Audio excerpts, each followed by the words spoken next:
আমরা নতুন বাংলাদেশের যে আপনার পদক্ষেপ আমরা মনে করে নিয়েছিলাম, তাই এবারে নির্বাচনে অবাধ সুষ্ঠু নিরপেক্ষ হলে ইনশাল্লাহ আপনাদের ভোটে অতীতে 2বার নির্বাচিত হয়েছে, এবারও সেইভাবে নির্বাচিত হবে বলে আশা করি। এখনো পর্যন্ত ইনশাল্লাহ ভালো, ভালো।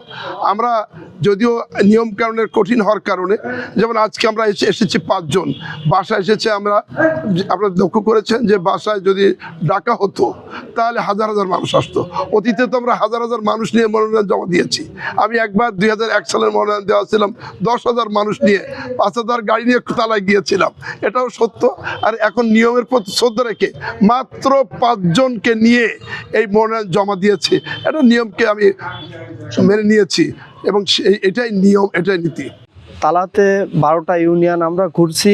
আমরা খুবই আশাবাদী আগামী দিন তালা কলারোয়ায় জননেতা জনাব হাবিবুল ইসলাম বিপুল ভোটে ধানের শীষ প্রতীক নিয়ে বিজয় অর্জন করবেন। আমরা প্রতিটা গ্রামগঞ্জে যাচ্ছি এবং ব্যাপক পরিমাণে আমরা সাড়া পাচ্ছি ধানের শীষ প্রতীকে।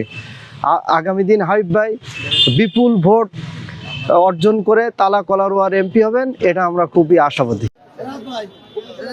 হ্যাঁ, হবে এখন যাবে মোনাজাত এবং দোয়ার মধ্য দিয়েই কিন্তু তাদের এই আজকের এই কার্যক্রম তারা শুরু করেছেন। আপনারা জানেন যে ইতিমধ্যে তিনি 5মবারের মতো বিএনপি থেকে মনোনীত প্রাপ্ত। জানিয়ে রাখি যে এই ছাত্রী আগ্রাসনে 2001 সালে যখন ক্ষমতা ছিলেন শিক্ষা খাতে ব্যাপক উন্নয়ন সাধন করেছিলেন, যার কারণে শিক্ষাবন্ধ নেতা তাকে বলা হয়। তাকে শিক্ষাবন্ধ নেতার পাশাপাশি তিনি সেই আজকে জাতীয় সংসদ নির্বাচনের মনোনয়নপত্র জমা দেওয়ার শেষ দিন। আপনারা বাংলাদেশ জাতীয়তাবাদী দল ইসলাম হাবিব মনোনীত প্রার্থী জননিরাপত্তায় ভূমিকা রাখার জন্য পাটকুড়া থানা করেছিলেন। বিভিন্ন উন্নয়নমুখী কর্মকাণ্ডে তিনি ব্যাপক জনপ্রিয় এই নেতা। এবার প্রায় 5মবারের মতো বিএনপি থেকে 1996 সালের পর থেকে 2026 পর্যন্ত একাধারে একক